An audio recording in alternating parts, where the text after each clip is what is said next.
started. I'm going to try to cram 25,000 years of history in 10 minutes so that you don't have to stand in the rain for too long today.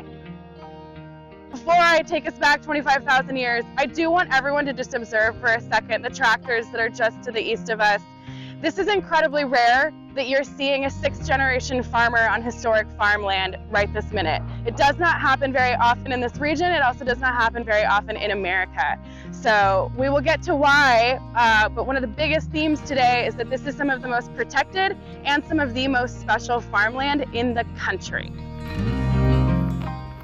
So wherever you're standing, there might be many histories at any given point. But the Vashon Glacier is what kind of created the Whidbey and Camino Islands. Lots of sediment, the silt, the till that kind of leveled off with as it entered back into the Puget Sound. Fast forward a few years to 6000 BC, and the Marpole peoples their territory was kind of at the at-large Fraser River area, but we do know that they were as far south as the Skagit River. A few more years, we're going to fast forward to 1300 AD, where we know that the Salish also coincided. There was some overlap between Marpole and Salish, and historians believe that there was no turmoil as the Salish continued to populate this area. At their peak in 1780, it's estimated that on Whidbey and Camino Islands, there was over 2,500 Coast Salish peoples at 93 different village sites. So when we talk about the Coast Salish tribes on Whidbey Island, we're talking about a few different tribes. Primarily in this area that you can see from this point, we're talking about the lower Skagits. But for those of you who are from South Whidbey, you might be on ancestral Snohomish lands. There are also sections of this prairie where the Clallam were also involved. Eventually, in a few more years, when we get to the Point Elliott Treaty and talk about reservations, the lower Skagits were removed to the Swinomish Reservation. So while they were here, land use in this prairie, which had already good soils from that glacial movement and from along history, the primary crops at that time were camas, nettle, and bracken fern. What's really, really interesting is the intentional burnings that also took place during the years where the lower Skagits were here. Bracken, the root system for the brackens, pretty strong, so they could intentionally burn large portions of the prairie, and the bracken would survive, and then the plants that they didn't want to have survive would not survive.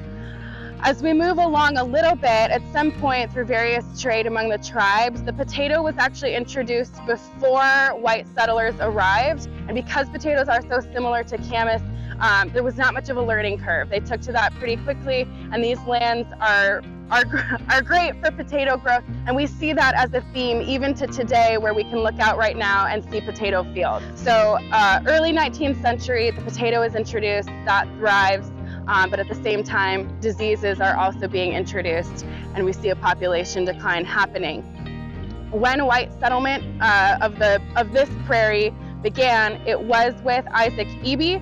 He was the first land claim in the prairie that we see here. That was in 1853. And I want to make a really important point about that date. The Treaty of Point Elliott was not signed until 1855.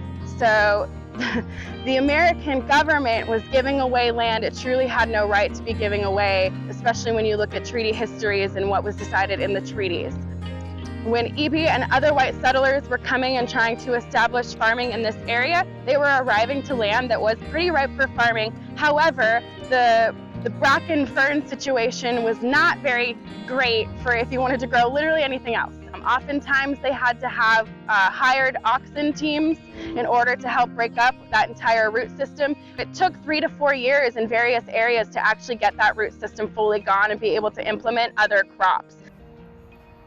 Because when white settlers were moving here, and they were moving here from other places, their knowledge of the soil was very lacking.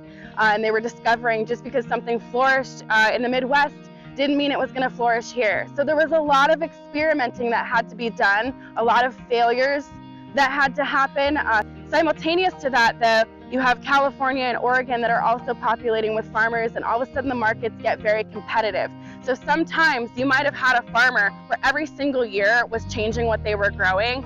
Not a great use of land to do that every single year, to try to change out 100 acres, at a time. So we see a lot of soil exhaustion in the area. A lot of that happened during the Dust Bowl. So people were leaving a situation thinking they would find much better land, but they had very little capital and very little extensive knowledge of the soil systems in this region.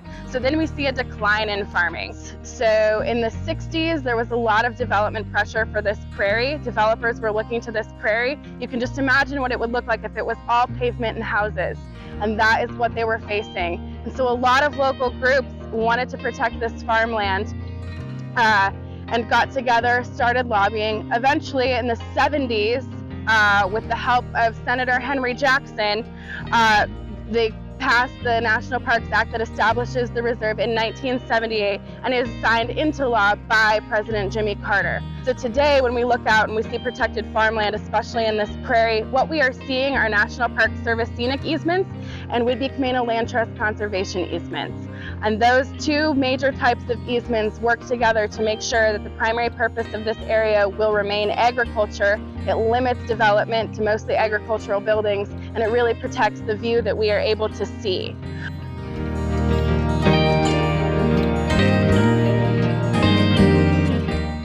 I would say the biggest thing for us is just helping communicate the messaging of how kind of historically important this area really is, and how there's a maritime history and an agricultural history and an indigenous history. There's all these intersections that are happening here.